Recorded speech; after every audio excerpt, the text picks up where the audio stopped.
Buenas tardes, good afternoon. Vamos a hacer un experimento acá, a hablar un poco en lo que nos vaya saliendo.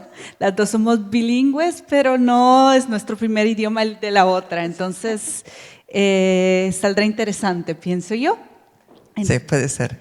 Vamos a intentar en castellano. Vamos a intentar en castellano y si no y si cuesta explicar un término, nos pasamos al otro. Sí. Y siempre nos pueden parar en cualquier momento para si tienen una fuerte necesidad de cuestionar algo que estamos diciendo acá, lo podemos hacer abierto también, o si quieren, si tienen unos fuertes deseos de decir algo importante para todos los demás, también están completamente invitados a hacerlo. Pues sí. Pues hemos vivido unas semanas complicadas en términos de regulación, pero una cuestión que las dos somos abogadas. Una de las cuestiones que a mí me han chocado en estos días, y tenemos la suerte de estar en Barcelona, en un lugar donde se pueden hablar este tipo de cuestiones, y que es lo que a mí me gustaría para abrir el diálogo. Cuando estamos viendo que el sistema internacional de derechos humanos no está protegiendo lo que fue hecho para proteger, cuando estamos viendo un genocidio televisado, básicamente, y estamos viendo atrocidades impensables, y todo el sistema sofisticado de regulación de 75 años está siendo ignorado por los países más poderosos del mundo, que son los países que están liderando el tema que nos convoca hoy de inteligencia artificial. ¿Qué efecto produce en ti? Pues a mí lo que me parece muy fuerte es todo este discurso sobre regulación internacional de la inteligencia artificial. Y como dices, luego no estamos viendo regulación sobre los derechos humanos a nivel internacional. Y lo que realmente nos falta es enforcement. No sé cómo se dice eso en castellano. Lo siento, va a ser un poco spanglish. Pero y yo creo que eso lo vamos a ver al nivel regional o nacional, que vamos a ver los derechos humanos reforzados por los tribunales a nivel regional y nacional. Creo que al nivel internacional lo que estamos viendo son cosas como, bueno, lo que se llama tech solutionism en inglés. He leído algo que no me lo podía creer, que la ONU había comprado un app para entender el conflicto israelí-palestino. No sé si es verdad o fake news, puede que sea fake news, pero lo he visto en algún lado y pensé, bueno, eso es el colmo de tech solutionism y una falta de entendimiento de lo que está pasando, o sea, en el mundo real y cómo enfrentarse a temas reales en el mundo en que vivimos, que sea aquí o que esté al otro lado del mundo. Yo comparto mucho de ese punto de vista, pero también es un sentimiento y una sensación de estar en dos planetas distintos. En el planeta A están todos estos, todo este gran discurso de la ética y los derechos humanos, de la inteligencia artificial a la parcita el discurso apocalíptico de estas superinteligencias nos van a matar a todos y se van a apoderar estamos perdiendo lo más valioso, que es esta capacidad esa forma única de inteligencia que solo los humanos tienen y bla. Y en el otro planeta estamos viendo sin precedentes un deterioro climático y un deterioro social que no se miraba en muchas décadas, combinado con guerras en todas partes y un genocidio, si no es que dos, activos enfrente de nosotros con toda la evidencia puesta. Y en ese desfile de los dos planetas, en planeta A están legislando muchísimo el tema de inteligencia artificial, AI Act del presidente Biden y luego el Frankenstein que fue aprobado, que está procesándose en Bruselas. Y lo interesante de esto, que me encantaría tu opinión, es cómo este sistema de regulación deja como excepciones todos los posibles usos terribles de inteligencia artificial en temas de migración, en temas en temas de migración, en temas militares y en los temas más candentes, digamos, que afectarían a, decirlo por algo, quienes no regulan y quienes no tienen una voz en esa regulación y quienes solo proveen la materia prima y la labor simple en los sistemas de inteligencia artificial.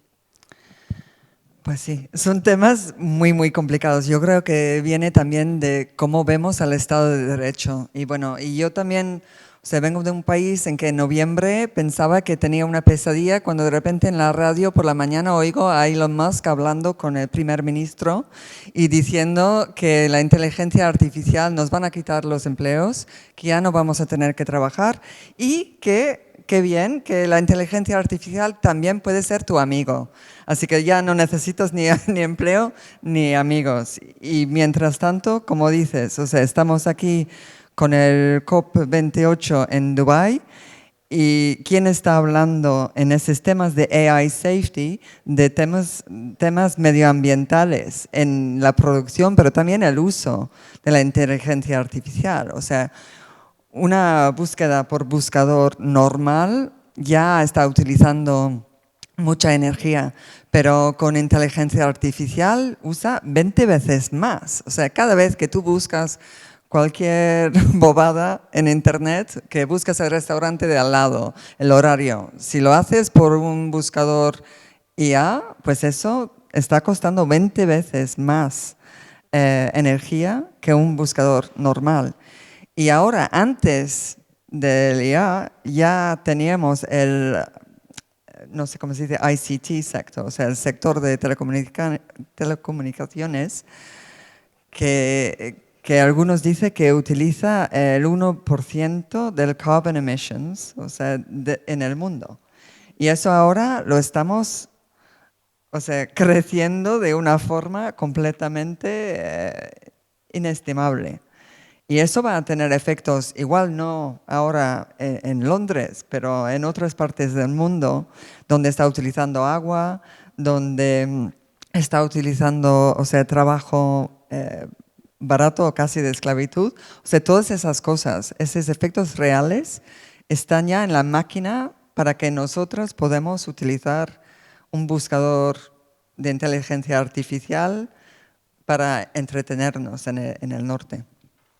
Y al mismo tiempo es esta carrera de conectar al sur global porque los sets de datos son preciosos. Sí. Y los LLMs, los Sí. Large Language Models, o sea, estos grandes modelos que tienen que alimentarse de todos los datos para generar esta pseudo inteligencia artificial, necesitan muchos más datos de los que se están teniendo hoy. Entonces, es una visión extractivista al extremo, porque no solo es extractivista de recursos, incluido agua, minerales y demás, sino que es extractivista de trabajo, extractivista de atención, trabajo gratuito. O sea, cada vez que estamos haciendo un recap, cada vez que hacemos cosas cotidianas, estamos alimentando estos sistemas. Trabajo mal pagado en corregir estos sistemas y encima de todo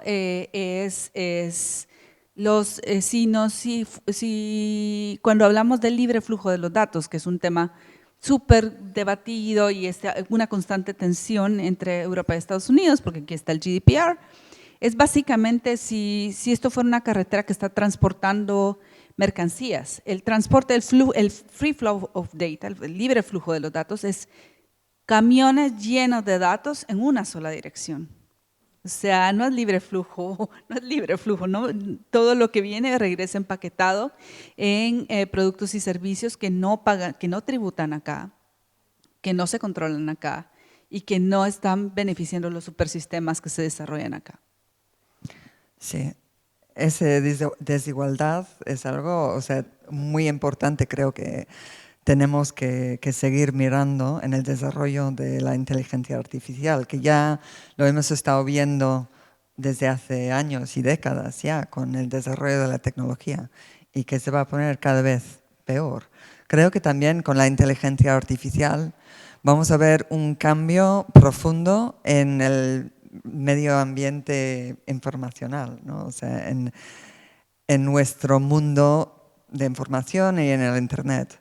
Lo que yo creo que sí que va a pasar, y muy rápido, es que vamos a perder el Internet como lo habíamos sabido en los últimos 10 años, por bien o por mal. Pero creo que vamos a ver un cambio profundo, porque ya el sistema que daba dinero para el intercambio de información con los buscadores de inteligencia artificial ya no tiene sentido, porque no tienes que ir a ver en una página web. O sea, tú haces tu búsqueda y Bing te da su interpretación de lo que haya encontrado, que sea cierto o no. Pero tú ya no tienes por qué hacer clic en una página web. Así que las páginas web, o sea, la información pura, si quieres, ya no es rentable. O sea, ya nadie va a ganar dinero por poner cosas en el Internet. Simplemente el sistema informacional se va a llenar de contenido artificial. Y eso creo que todavía no lo hemos pensado bien, pero creo que va a ser algo que ya está pasando y que en 2 años ya no vamos a tener el mismo sistema de Internet que antes. Y ya se ve en las redes sociales, que creo que las redes sociales contra las cuales algunos hemos estado peleando desde hace ya una década, creo que ya no van a mantener el control sobre el ambiente informacional. Y así que tenemos un momento en que es muy importante pensar qué viene después y cómo podemos empujar en una dirección que protege a los derechos de todo el mundo. Totalmente de acuerdo. Yo creo que una de las cuestiones más interesantes es el fallo, que es parte de nuestra charla, el fallo de imaginar un ecosistema distinto y el fallo de rescatar lo bueno que tenía el sistema antes y meterle recursos, porque está el centro supercomputacional, bla, mientras las bibliotecas y los lugares que eran como los legítimos lugares de custodia y de curación y de acercamiento al conocimiento están cada vez más deteriorados en muchos lugares. Y nos están reimaginando, reinventando en un lugar de cómo algo que Evgeny Morozov lo elabora muy bien, de cómo es tanta la obsesión por la inteligencia artificial que nos hemos olvidado de los sistemas colectivos de inteligencia y cómo la gente tiene oportunidades que nunca tuvo si se imaginara de forma distinta la educación pública, los sistemas de información y el ecosistema de información, de alcanzar niveles de conocimiento colectivo y colaborativo que no teníamos antes. Entonces, es la falta de imaginación y de visión de instituciones distintas a las instituciones que tenemos hoy. Y es algo de lo que mencionabas de Elon Musk llegando como que fuera alguien representando a algo que no seas él mismo y pues, sus stakeholders que representa. ¿Cómo no? ¿Cómo los gobiernos caen en esa trampa fácil?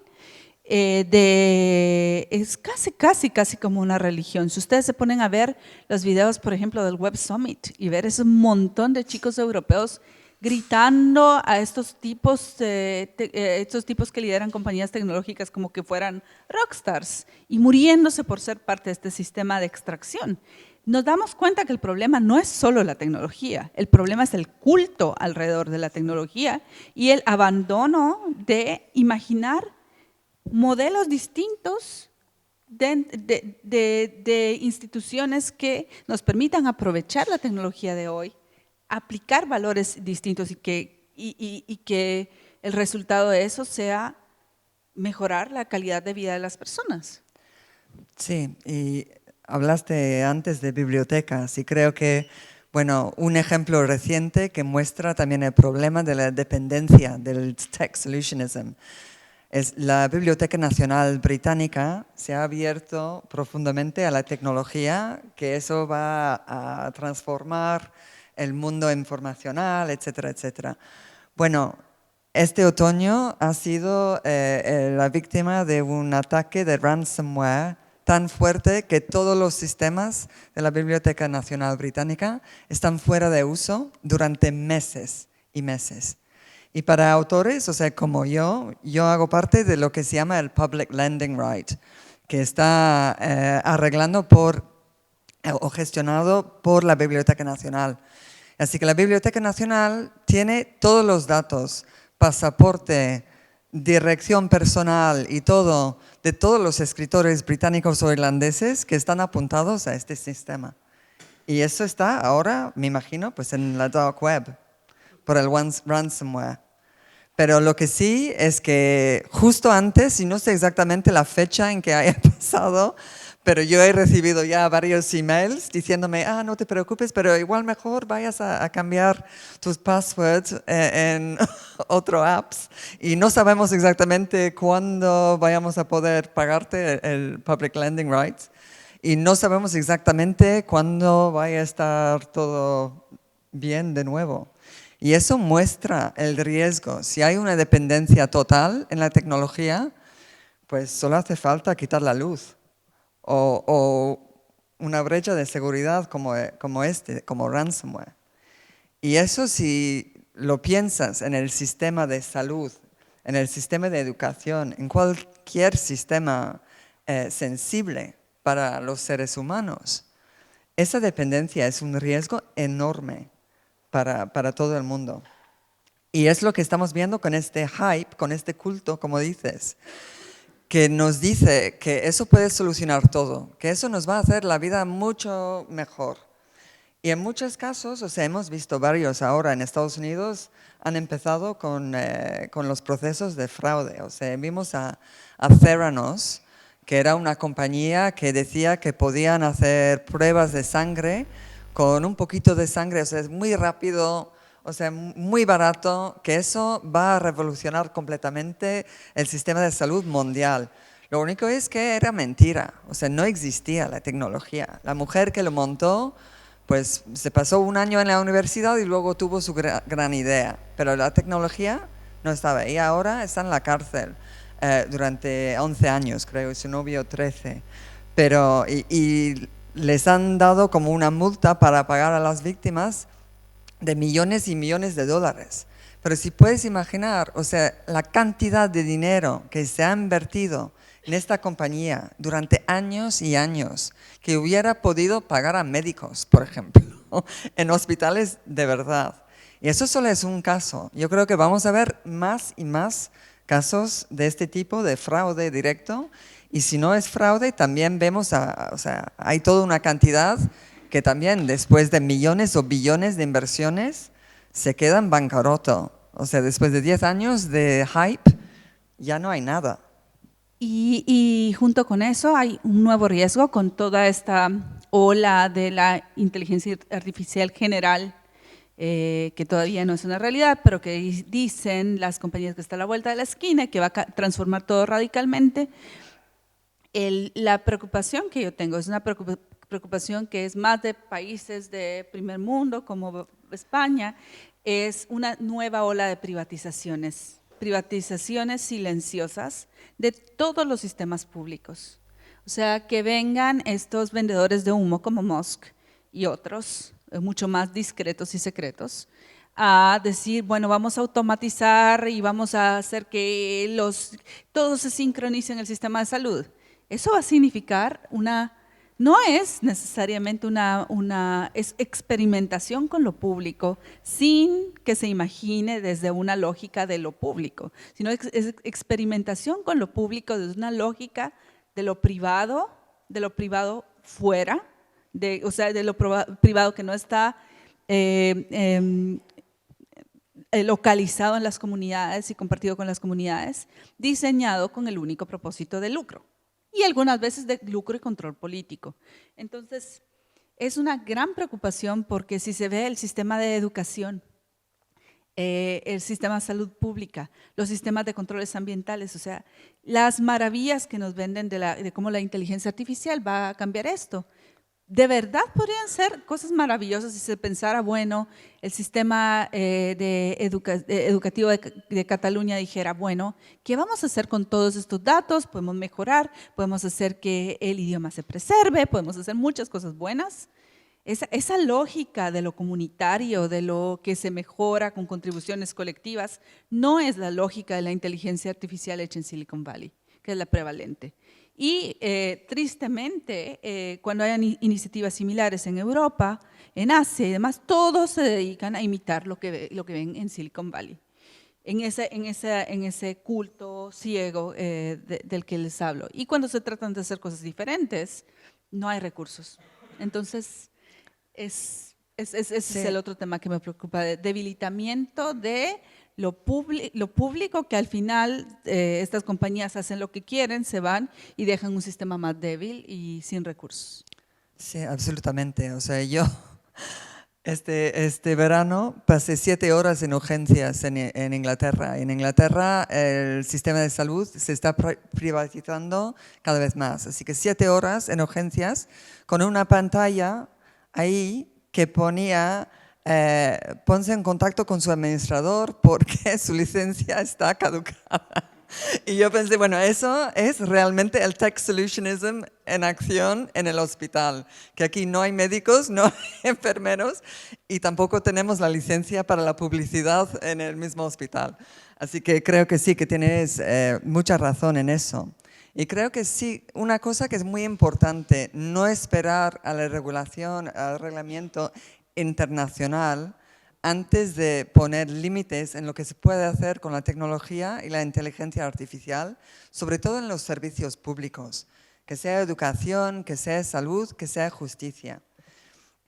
Y la justicia es algo que, o sea, es fundamental, hablando no, estamos ya en la apocalipsis de la distopia tecnofuturista, pero bueno, eso también existe en la justicia global y en la justicia nacional. Y no sé si han visto las noticias de los abogados de Nueva York que se pusieron delante de un tribunal con unos pleadings de ChatGPT que había alucinado algunos casos que no existían. Cuando les preguntaba, pues, ¿dónde están esos casos? ¿Son reales? Pues volvieron a ChatGPT y ChatGPT, claro, dice, yes, of course, they're definitely real, que se pueden encontrar en cualquier sitio respetable y aquí tienes un extracto del caso, pero el extracto también era completamente imaginaria. Pero no son solo los abogados que le están utilizando, o sea, esos abogados eran 2 y su compañía solo recibieron $5,000 de multa.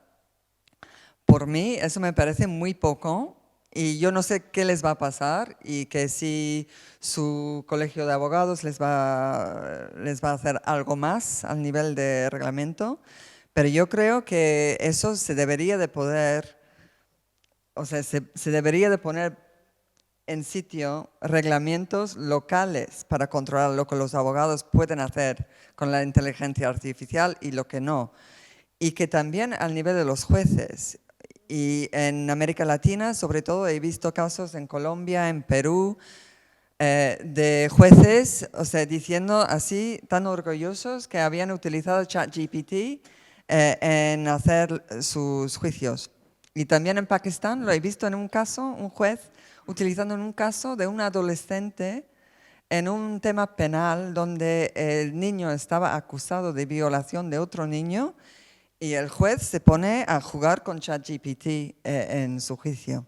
Así que yo creo que poniendo en sitio, o sea, limitaciones en los servicios públicos, sobre todo en la justicia, porque si perdemos la justicia no tenemos ningún chance en todo lo demás. Y como vamos a ver en el siguiente panel, o sea, la justicia es una arma fundamental en, o sea, restringir este hype y restringir este tech solutionism y hacer que los derechos se respetan por lo menos donde se puede llegar a la justicia.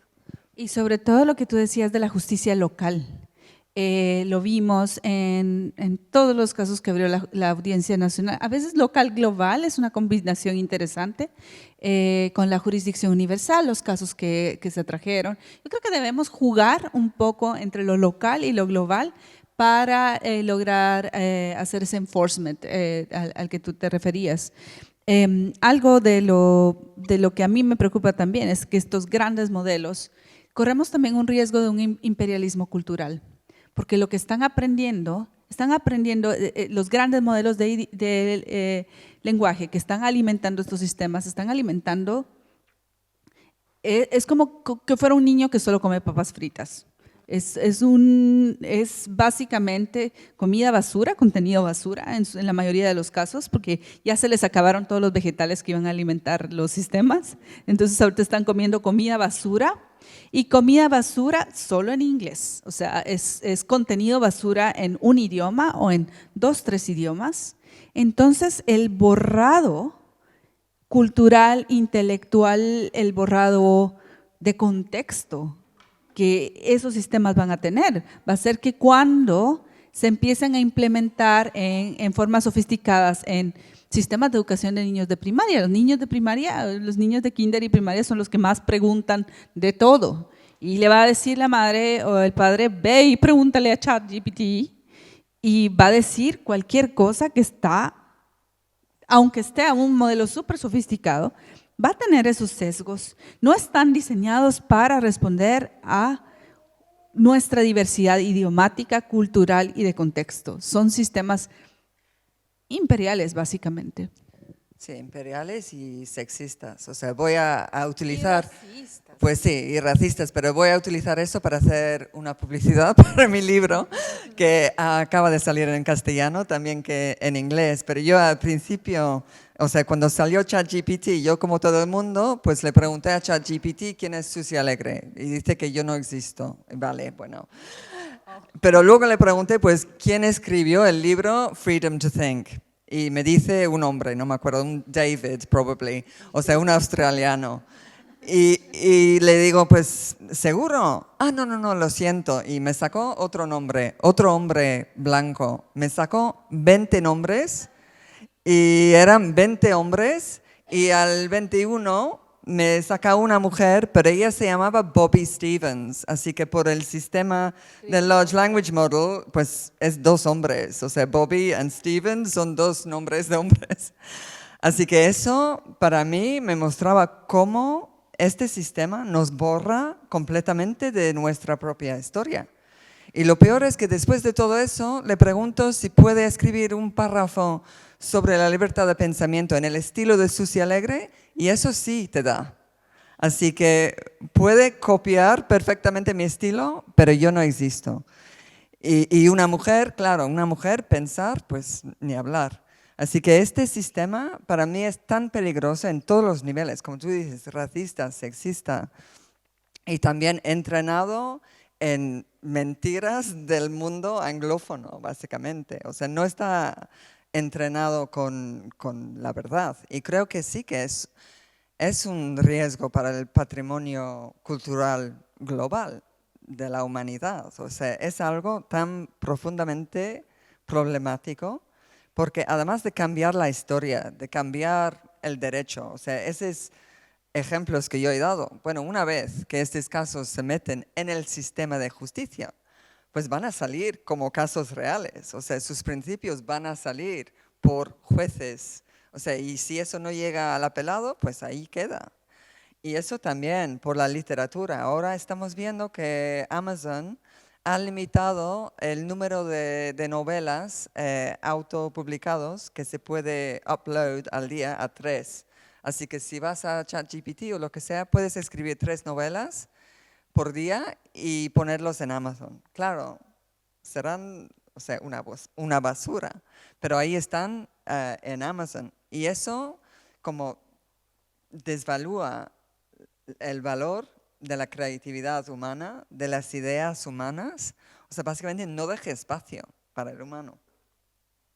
O sea, no solo es un borrado, una expropiación, es un despojo, es un poco como cuando estas tiendas de moda llegaban a tomar fotografías en mi país de los huipiles de las mujeres indígenas y luego los imprimían en sus colecciones, pero peor, peor, porque ahora lo que lo que están haciendo estos sistemas es simple y sencillamente ignorar la existencia de o mal etiquetarla como algo que no es.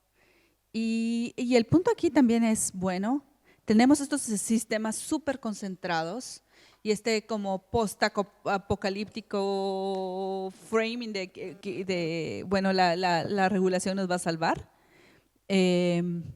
Tenemos como palabritas mágicas como transparencia, que en mi opinión es una palabrita mágica porque tenemos que tener superpoderes mágicos para, a mí que me pueden enseñar, que puede venir hoy y me dicen, aquí están todos los sistemas, los hacemos completamente transparentes.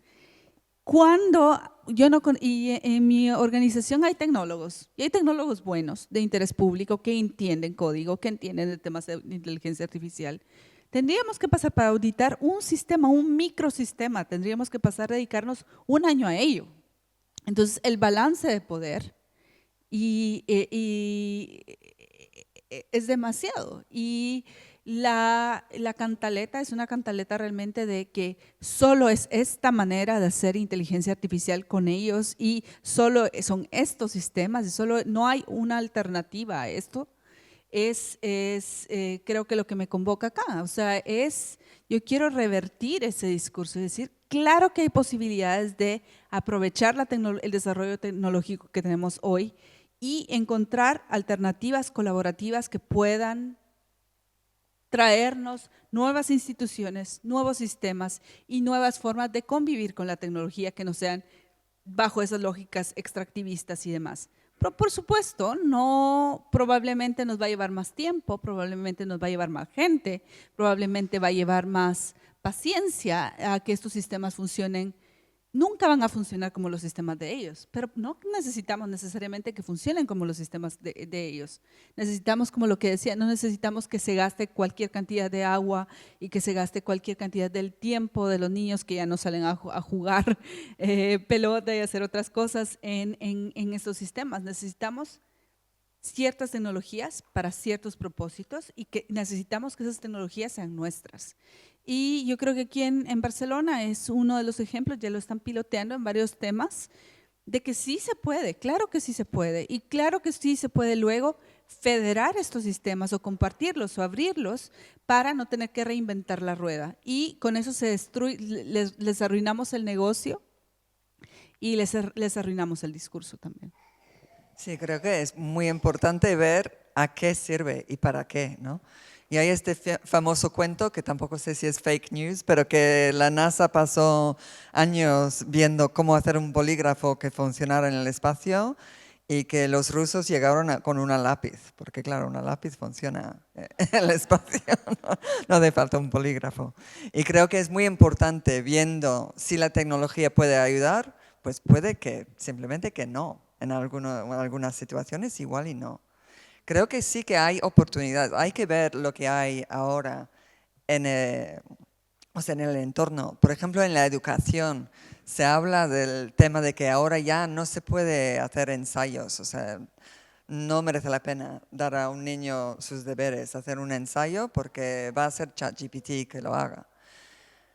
Bueno, eso probablemente es la verdad, sobre todo en sitios donde los niños tienen acceso a un laptop o lo que sea. Pero eso sí también da una oportunidad de invertir en educación, de encontrar formas de educar a los niños que no sea por escrito, que no sea, por rota, que sea cosas como para hablar en la clase, o sea, cosas que sean más intercambio con el profesor. Eso va a costar dinero, pero es una oportunidad también de cambiar la ruta de la educación, de la tranvía que ha tomado hasta ahora. Así que creo que hay también oportunidades simplemente de cambiar el pensamiento y pensar cómo podemos estar más comunitarios, cómo podemos intercambiar más entre nosotros, cómo podemos dejar al lado la tecnología y volver a encontrar nuestra humanidad en los servicios públicos, en la educación, en la sociedad.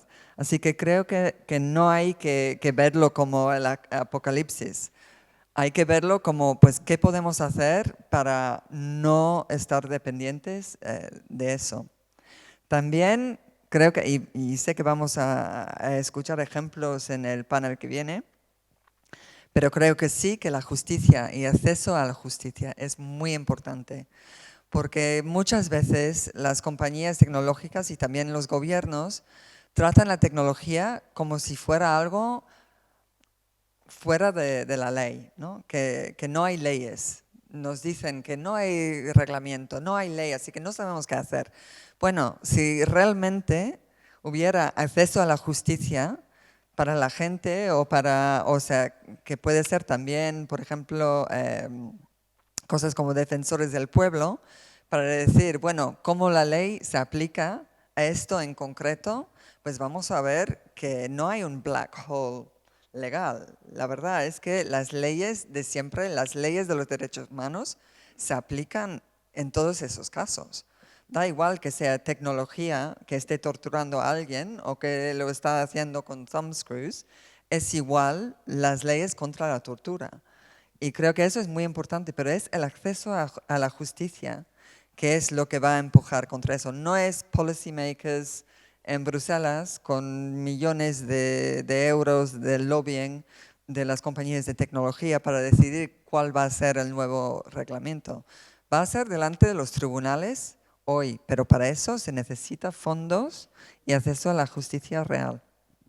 Y como estas jornadas son de justicia digital, precisamente, es importante también considerar lo estratégico que es redes de colaboración. Por ejemplo, hace 2 semanas hubo un foro en línea contra la tecnología para apartheid, donde muchos expertos detallaron cómo tecnologías desarrolladas en distintos lugares, en grandes compañías y demás, estaban siendo utilizadas para facilitar el genocidio en Gaza.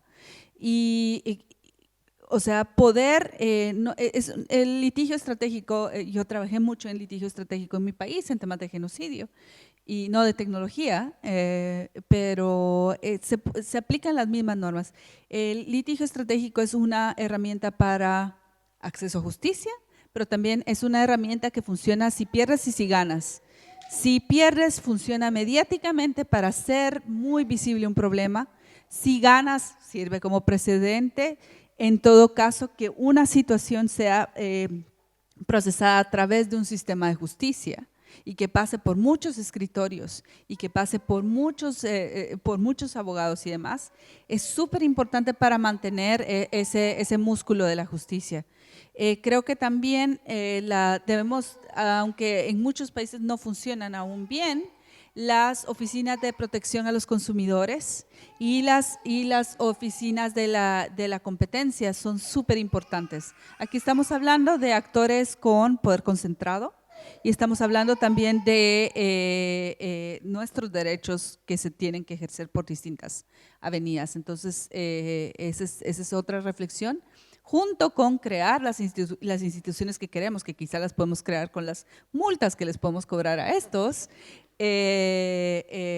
Tenemos que activar esas vías. Y la última vía es también tenemos que pensar en la nueva generación de acceso a la información pública, que se tiene que revitalizar con todos estos cambios, porque no podemos ejercer nuestro derecho a saber si no podemos entender lo que nos están publicando.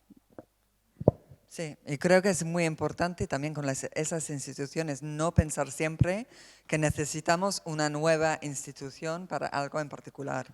Lo que se necesita son fondos para las instituciones que ya tenemos, como dices, de protección del consumidor, de protección de derechos humanos. O sea, dándoles los fondos y el nivel tecnológico o técnico que necesitan para aplicar los mismos principios a la tecnología que se aplica a todo el resto de nuestras vidas.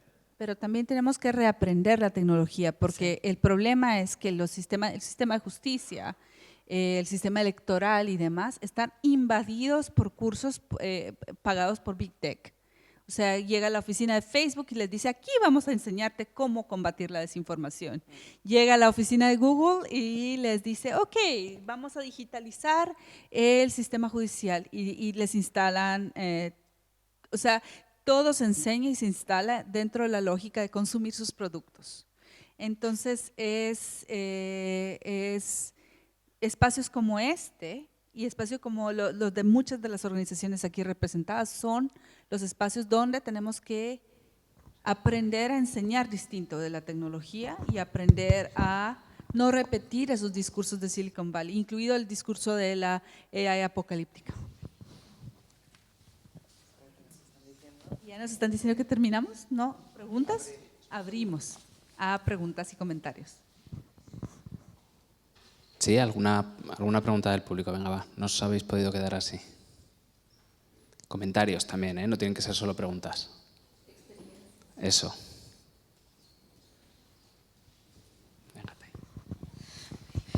Que yo fuera a abrir un poquito el… Bueno, era un poco en la línea de la charla, ¿no? De pensando no solo como en la distopía y en lo negativo, ¿no? Que al final yo también estoy como muy sesgada y solo veo riesgos ya, ¿no? Veo riesgos y todo es malo. Y con algunas personas también vamos pensando en, bueno, pero ¿cuál es el imaginario, no? O sea, ¿cómo podríamos usarlo para el bien, ¿no? Que a lo mejor queda un poquito ahí como ingenua, pero creo que también nos hace falta también decir, bueno, pues en temas de educación, el ejemplo que te has dado, ¿no? Entonces, era por preguntaros si conocíais espacios donde se esté hablando desde esa lógica, ¿no? Sin ser ni tecnosolucionista, ni desde el rollo de Silicon Valley, sino desde propios activistas, organizaciones que estemos pensando tanto, pues yo qué sé, para el fortalecimiento de la democracia, temas de participación, o sea, que hay una serie de cosas que a lo mejor podría realmente usarse la IA o no, o otro tipo de tecnologías, ¿no? Un poco, si sabéis de espacios donde se pueda, como pensando que esforzarnos un poco, lo que decías, nos falta, alguien me decía, bueno, es que yo también decía, nos falta imaginar, como volver a imaginar, ¿no? Que es posible. Y alguien me decía, no, realmente nos falta, es un problema de creencias, ¿no? De creer que es posible, no tanto de que no tengamos ideas de cómo hacerlo, ¿no? No sé, es un debate como muy abierto y era un poco, pues si teníais ideas de dónde mirar, dónde conectar, bueno, un poco por ahí. Gracias. Pues no sé, es complicado. La verdad es que llevo 6 meses escribiendo el próximo libro y intentando encontrar el silver lining y es difícil. Creo que un problema es que eso de que hablamos del tech solutionism, aunque sea tech for good, la verdad es que no quieren escuchar críticas. Así que es muy difícil desarrollar algo tomando en cuenta temas como derechos humanos, porque en el momento en que tú dices sí, pero ya no quieren escuchar. Y no sé si es algo del sector privado, porque yo he pasado la mayoría de mi vida en el sector público. Y, o sea, he llevado años hablando con gente en gobiernos que no me querían escuchar, pero que por lo menos sentía que me entendían.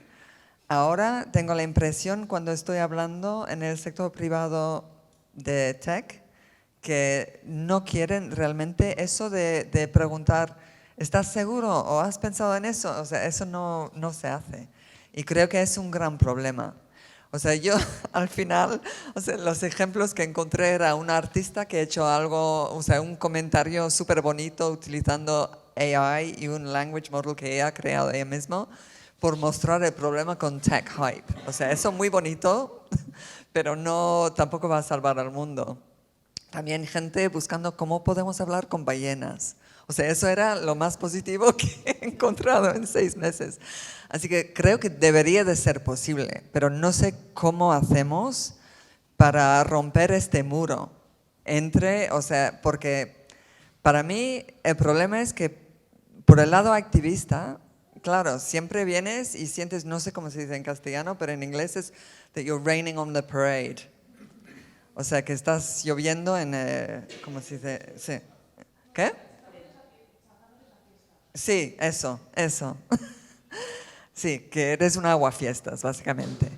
Así que yo ya, o sea, me he dado cuenta que soy aguafiestas en cualquier sitio a donde voy, que la mayoría son del sector privado. Y no sé, la verdad es que no sé, creo que tiene que haber una forma de cruzar esta brecha, pero todavía no la he visto. Y lo que veo es que en el sector del tech for good es gente que quieren hacer algo bueno para el mundo, pero no quieren escuchar las críticas y los posibles riesgos. O sea, simplemente quieren hacer lo bueno y no quieren saber nada de lo que puede pasar. No sé si tú tienes la misma impresión. Bueno, yo tengo 3 ejemplos rápidos. Uno es que Europa acaba de abrir un centro de una supercomputadora donde cualquiera puede acercarse con sus proyectos. Y desafortunadamente todo el mundo que se está acercando son empresas. Entonces, pero está como queriendo este supercentro, no me recuerdo dónde es, mañana les confirmo dónde es.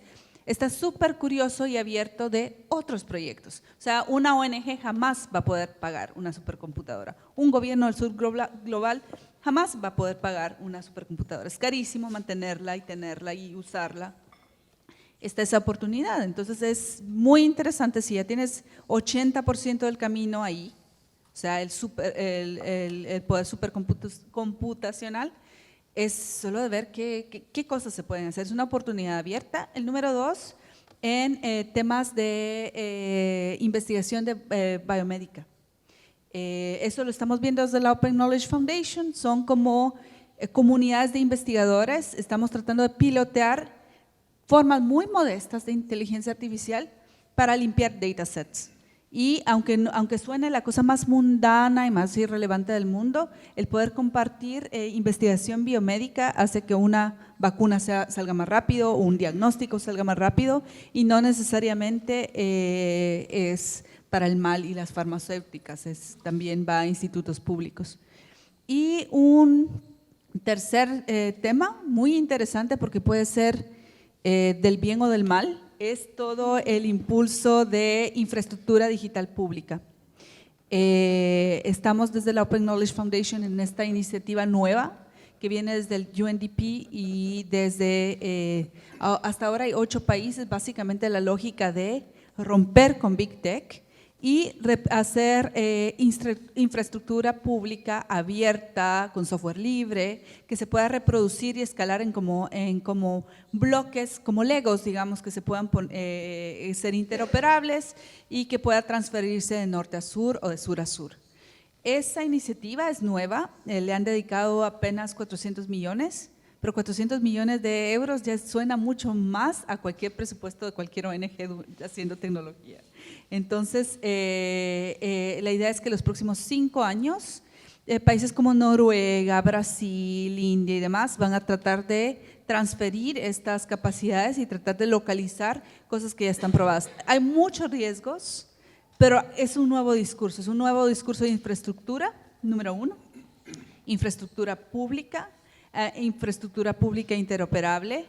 Y ahí nos falta agregar, y es por lo que estamos abogando en Open Knowledge Foundation, que sea abierta y que sea participativa. Eso. Ya me has dado esperanza, tenía que haberte hablado antes.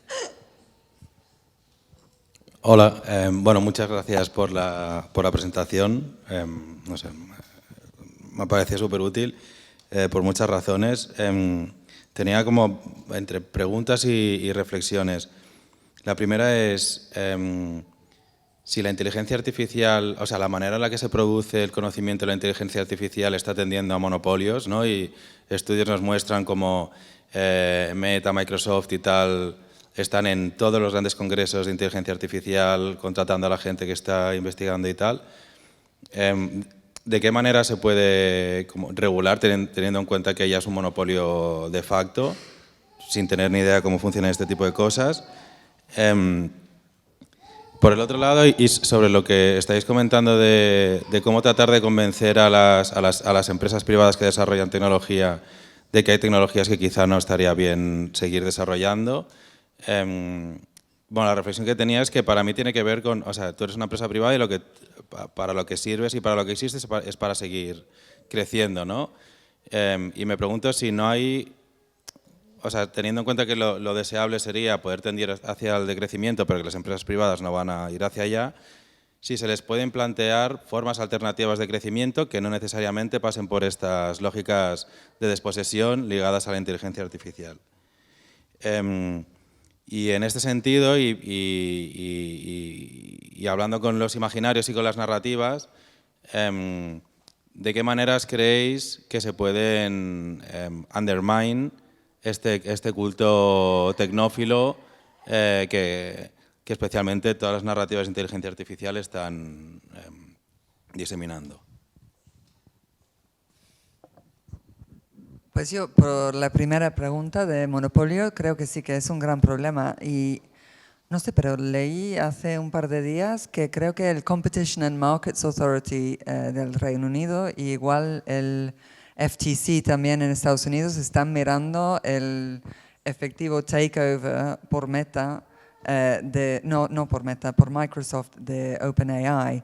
Así que creo que también es una cuestión de regulators enforcing competition law. O sea, ya es cuestión de que alguien lo haga. y así que vamos a ver cómo va esto. No sé si tú quieres dar segunda. A mí el de las narrativas, el tema de las narrativas y cómo creo que es muy, muy, muy importante también cuestionar los fracasos de estas compañías y cómo son financieramente el sector tech es un desastre a lo Enron, es un desastre total y no se le expone en los medios como se debería. Y creo que eso es primero, informarnos en realmente el gran subsidio estatal que tienen. También el gran subsidio por lo que no pagan de impuestos, el gran costo social que tienen y son cuestiones que se deben estar mencionando, pero también no adoptar, no dejarnos llevar no bailar su música básicamente y no dejarnos llevar por sus modas. El tema de la inteligencia artificial es clarísimo, un tema no prioridad, toda esa gran movida mediática de la inteligencia artificial va a acabar con el mundo. Totalmente promovidas por las empresas junto con otras empresas de PR y junto con los medios de siempre que viven básicamente en un modelo muy respaldado por ellas. Y no hubo no responderles, no ponerles atención, que lloren, brinquen, salten y tener bien priorizada desde sociedad civil nuestra agenda. Y tener una agenda que no sea dictada por esas compañías, sino que por las prioridades de la gente. Creo que eso es súper importante y, como tú decías, esas historias buenas, documentarlas bien y difundirlas mucho. Y compartirlas, traducirlas y demás, porque también abren ideas, un ejemplo muy rapidito que aquí está Paz, cuando hicimos la campaña una campaña en contra de WhatsApp. Solo un ejemplo de una autoridad de competencia en Turquía que había sido buenísimo para frenar a WhatsApp, en contacto con autoridades de competencia de América Latina y autoridades de competencia de otras partes del mundo. Solo compartir una historia de éxito logró parar una política malísima de WhatsApp que iba a hacer que todos los países del sur global tuvieran que aceptar los términos y condiciones o quedarse sin el WhatsApp. Entonces es súper poderoso el poder de la narrativa. Sí, yo creo que también el cambiar la narrativa, o sea, yo realmente es por eso que escribí un libro, porque llevaba décadas en la sociedad civil escribiendo informes, haciendo policy briefings, todo eso, y me di cuenta de que, bueno, es un grupo que esté ya de acuerdo conmigo que quien lo lea, ¿no? Así que me puse a escribir un libro para el público en general y creo que es muy importante hablar fuera de nuestro propio mundo. O sea, escribiendo opiniones en los periódicos en general, o sea, haciéndolo en un lenguaje que la gente entienda, haciendo ejemplos personales. Creo que es muy importante que no nos encerremos en cuartos juntos a hablar de qué mal. Es muy importante salir Y bueno, que sea también, o sea, en el libro me puse algo de comedia también. O sea, lo que más me gustó era el comentario del ICCL, the Irish Council for Civil Liberties, que decía that it's even funny. Y para mí eso era lo mejor, porque es cómo vas a hacer que la gente te escuche. Y no va a ser siendo aguafiestas todo el tiempo, que para mí es un poco difícil, pero es que es muy importante entender cómo hablar y cómo hacerlo, que no sea siempre una narrativa negativa. Y por eso, muchas gracias por tus ejemplos positivos, que ya me has ayudado mucho. Para responder al tema de las empresas, creo que las compras del Estado y las compras de organizaciones sociales son clave. O sea, un poco en la lógica que como de comprar local y las reglas de las compras también tienen que hacerse de una manera que dejen a Big Tech afuera y que sean compañías responsables, climáticamente responsables, que respeten derechos de los trabajadores y demás. O sea, ¿por qué sacrificamos esos valores cuando hacemos compras de tecnología? Y otro es también incentivos de quedarse y prestar servicios locales. O sea, no queremos que los talentos tecnológicos siempre paren en San Francisco volviéndose problema de gentrification, ¿no? Queremos que se queden acá.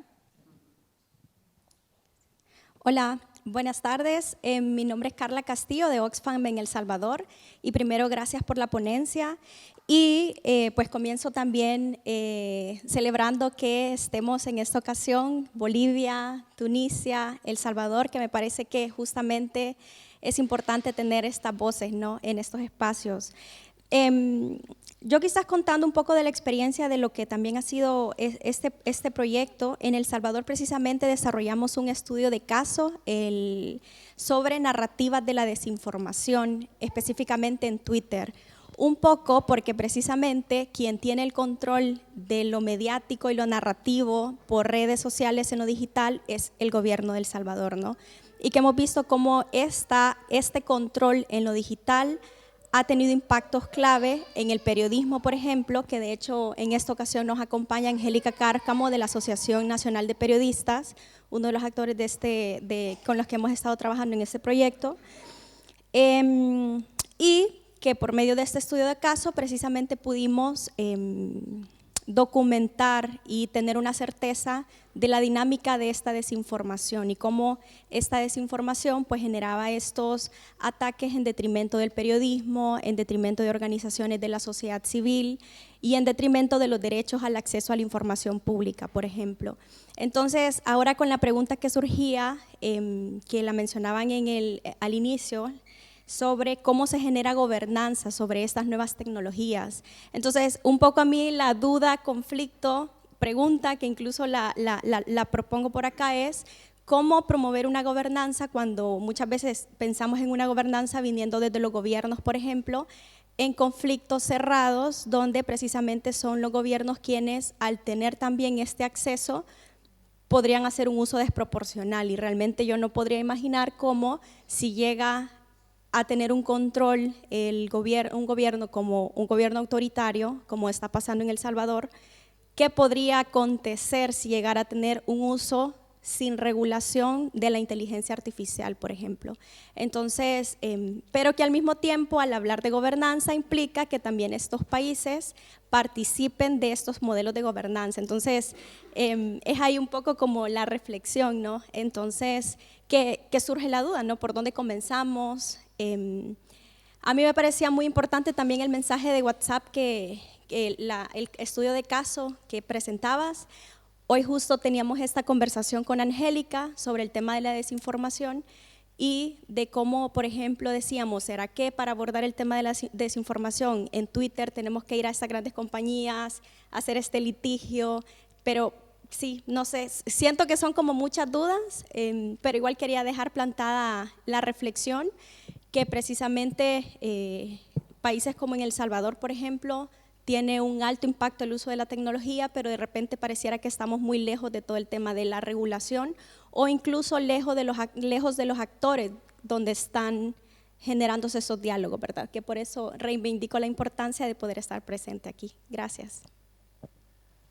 Pues creo que, o sea, es muy... Tenemos una pregunta más, entonces... No, pero quiero decir, para que os hagáis una idea, que vamos a intentar ser concisas, ¿vale? Gracias. Sí que es, o sea, es una pregunta muy buena y un, un problema muy gordo. Creo que vamos a ver desarrollando, o sea, como digo, en el próximo panel igual tendrán más ideas, también porque están más involucrados directamente en el litigio estratégico. Y creo que se están viendo formas de buscar caminos para el litigio estratégico contra las compañías fuera de los países en donde las poblaciones están afectadas. Creo que vamos a ver en los años que vienen, o sea, por dónde funciona y por dónde no, porque es un tema muy complicado, dependerá mucho del país y del sistema en que se lleven los casos. Y luego vamos a ver a qué nivel funciona. Y para enfrenar a los gobiernos es para eso que realmente se necesita un sistema internacional de Estado de Derecho fuerte, que es lo que ahora mismo no tenemos. Pero creo que en vez de decidir que eso ya no funcionó, es el momento de intentar a pedir que eso se haga de verdad. O sea, estamos ya con el aniversario de 75 años del Universal Declaration on Human Rights y creo que es el momento realmente de empujar y de decir que necesitamos unas Naciones Unidas y unos sistemas internacionales que funcionen. Eso dicho, ahora no lo tenemos y hay que buscar otras formas de buscar accountability. El caso de El Salvador es súper interesante porque es como dos mundos en paralelo, porque a su vez que no está produciendo inteligencia artificial y no es uno de los países que lidere la industria, es un lugar donde se aplica inteligencia artificial, tanto por convenios en temas de seguridad, como por los casos más complejos de trata de personas, de policía, o sea, es como un campo de experimentación de todas las tecnologías. Hay mucha documentación de todo lo que estaba del plan, los planes de seguridad que Estados Unidos tiene para la región centroamericana y las tecnologías que están usando, y es todo en esteroides, así como todo elevado a la máxima. Es terrible, o sea, es un lugar donde se pueden documentar ya no solo Twitter, o sea, temas mucho más serios. Nos sirve documentar esas historias y documentar que es personas con nombre y apellido y vidas impactadas por el uso de esas tecnologías. Desafortunadamente en Centroamérica yo soy centroamericana de Guatemala, estamos con las manos atadas por todos los convenios todos los tratados de libre comercio que firmamos y porque ni siquiera tenemos leyes de protección de datos personales, ya se diga leyes de inteligencia artificial, pero documentar las historias y el daño es súper importante.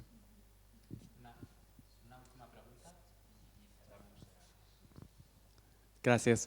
I hope it's okay to ask a question in English. My Spanish is not good enough. Thank you for convening this. It's been a really excellent conversation. I read somewhere recently that someone wrote that the problem of artificial intelligence is not a problem of technology, but a problem of capitalism. And I don't think we're going to get rid of capitalism quickly enough, but we have had situations where capitalism has been regulated to the point where it is not causing harm. And I guess one of the examples I wanted to tease out was with, for example, the European Medical Agency, the Food and Drug Administration in the US. Like, we have patterns or examples of where companies are charged so that their products are allowed onto the market, and that charge pays for a government to be capable of actually assessing the quality of the product. Do you think do we need to reinvent how we regulate, or do you think there are examples that we could draw upon to bring this capitalist? Yeah, I think so. I mean, I think one of the things is that a lot of the technology comes under those regulatory bodies potentially. So that's one of the things of not saying, oh, it's technology, it's completely new and separate. So where it comes under those regulatory bodies, then that's good. I think there are opportunities. I mean, I used to be an ombudsman in the Financial Ombudsman Service, which in the UK is an alternative dispute resolution service, where if you don't like what your bank's done, whether that's something that has, destroyed your livelihood, or just you're really annoyed because you spent ages on the phone waiting to be talked to by an AI, listening to horrendous music. Whatever your complaint about your bank, you can go to the Financial Ombudsman Service if you're unhappy with the way the bank operated. So it's like it's like the Defensor del Pueblo, no? But for banks. That's paid for by the banks, and it's in their interests to make sure that they don't get stuffed by the ombudsman. And actually, though, how they respond to that also then depends on how decisions by the ombudsman get picked up in the media. So actually, one of the last decisions I ever did was about a bank that had used technology to suddenly remove someone's credit. The bank was completely unable to explain why. They just said, it's really clever, and we don't know.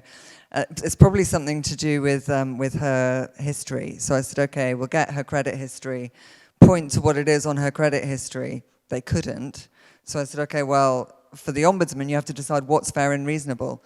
This isn't fair and reasonable if you can't tell me why you've done it. And therefore, you've got to go away and do a manual credit check and decide whether to give her credit or not, and pay her compensation for the problems. That is a kind of model you could very easily use in a lot of the ways that we engage with technology. And as I say, it's paid for by the banks. I mean, it is also pretty overwhelmed by the numbers of people that complain about their banks, so that's a whole other question. But it's established by statute, but then it runs on the money from the companies that benefit from the consumers. So I think there are models we could use. But just to add, my worry is that something is the private sector and the AI developments and so on.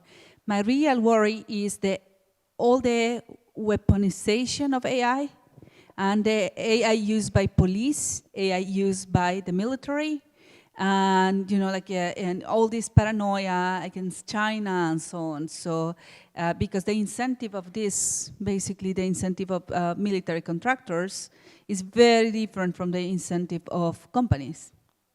So the allocation of that incentive is, and the reluctance to regulate that sector and the big power that they have in these days because of the global situation, because of geopolitics, it makes it, even if we regulate the market, this will remain unregulated as it was with massive extraction of data and surveillance. That will place us in a very vulnerable situation globally. Okay, I think that we are done. Ya estamos. Hacemos la pausa, cafecito.